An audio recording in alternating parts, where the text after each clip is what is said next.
I've got so many experiences about my social, not only the academic organization, but also the social activities. And I strongly believe that I can be a good candidate for this. Tony is a university student, and before he enters the working world, he's come to a lecture held by an English training center to practice his interview skills. And if he expects to obtain a suitable job with good benefits and salary, he needs to pass the recruitment process. Center manager has to, we say, wear many hats. They're marketing and they're hiring personnel, they're handling accounting and advertising. So what experience have you had being a multitasker? I was the team leader of the sales representatives in my university. Most of them were students from all over the country. Some are from different provinces. That means I need to have a good communication skills to handle so many people from different places, just like I do. And the second thing is that my job is to sell the products of the cosmetics and makeups. Good expressions is one way to display your talents when facing the interviewer. After learning the theories behind the interview skills, you should combine theory with practice, and practice makes perfect. During the interview, you should keep your mind clear and focused. When you answer questions, make sure to list your points one by one. Though Tony is still a student, he has realized his weaknesses through this mock interview process. For the first thing is the job prospect. Before that, I didn't quite know about my direction of my job career. I just want to be a trainee, but I don't know what profession or situations I'm in. So I just to get prepared and get more known about others companies, to know their culture, of course about their staffs. For Tony's performance, the trainer has some suggestions to help him improve. These suggestions are also good for other interviewees. I'll try and be nice, okay? I mean, you have a really nice, friendly way about you. The biggest thing I think that would be against you getting this particular job is you're really young, and you can work on that when you come into the interview. Have a little more athletic kind of haircut, and look very professional. Don't chatter. Sometimes when you answered a question, you just sort of said, well, I was doing this and I helped I was working with, you know, we're not in a big hurry. We're sitting here relaxed and very clear and waiting to hear what you have to say. And it shows your maturity if you're able to just express yourself with clear confidence and know that we're here, you know, to meet you. So go ahead, let us see who you are. Jenny Peng has rich experiences in the field of human resources.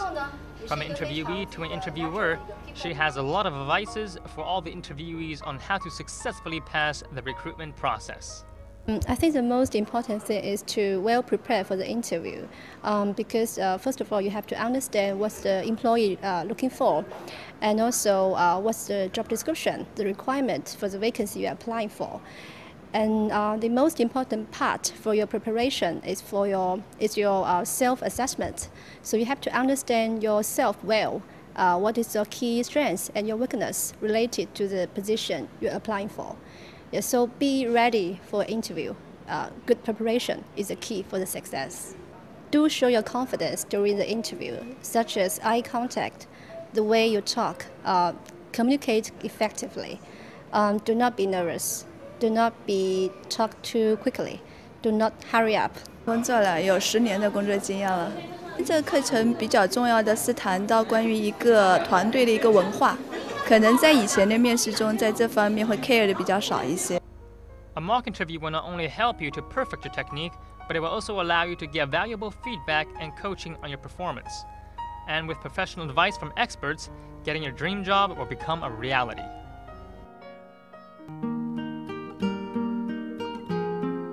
Flash negotiations is a tactic used to resolve an issue quickly. The proper use of this tactic relies on a sixth sense and helps negotiators to get a quick resolution. Flash negotiations can happen as soon as the first meeting.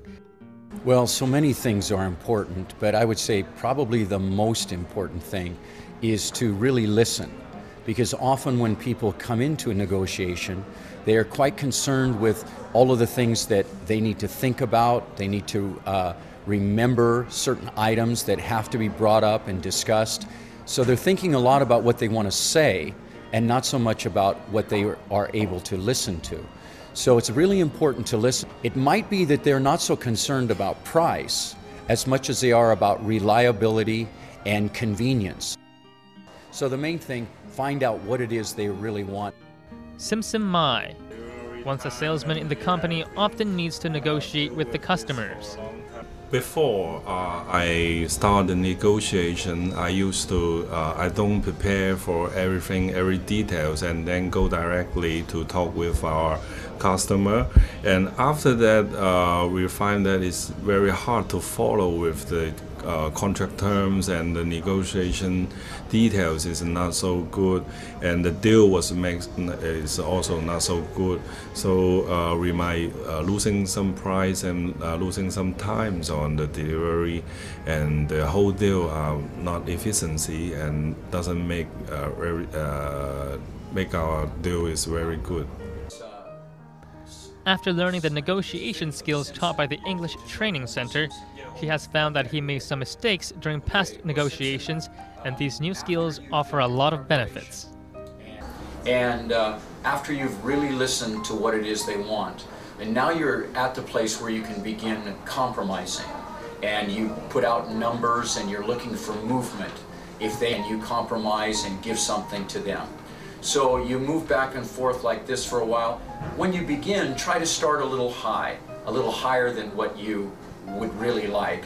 That way you have some room to move. After the training, firstly, I learned how to prepare.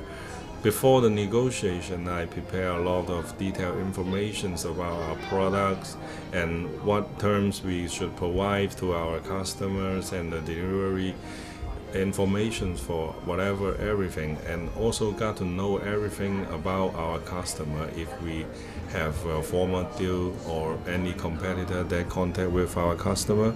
So more detail could be make the deal more efficiency, and we can earn a lot of money on this. At first time, you don't put your bottom line to the customer, and all the information you should provide very clear, and try to make it more details and let your customer know about that is the truth. Different countries have different ways to handle negotiations. When you're dealing with different people from different cultures, it's often easy to assume that they're going to be just like Chinese people, or maybe they're going to speak or react the same way as the country you're from. That's not always the case. You'll find Americans very friendly, but very straightforward. If they want the product, they'll get very excited and tell you, yes, this is great, we'd like to do this. If they don't want it, they're just as liable to say, no thank you, we're not interested, and bye-bye. Now, Japanese people are often very kind and very polite, and they can be smiling and telling you that your product is very good and they're very happy with it, but that doesn't mean that they're going to go away with it. They just are telling you that you are a nice person and you have a good product. So I had a friend that dealt with a meat product industry in Japan, and he had quite a little trouble at the beginning until he began to understand how it goes. Also, I've spoken a little with Russian people, and Russian people are very vivacious as a whole, and they can interrupt you continually, and they mean no offense by this at all. It's just part of their makeup. So if you're continually interrupted, don't feel bad. Feel free to interrupt yourself if you have a strong point, and you'll find that you get along quite well in the negotiation with Russian people also. Develop the discipline to be alert and ready to deploy flash negotiations, and you will be more effective as a negotiator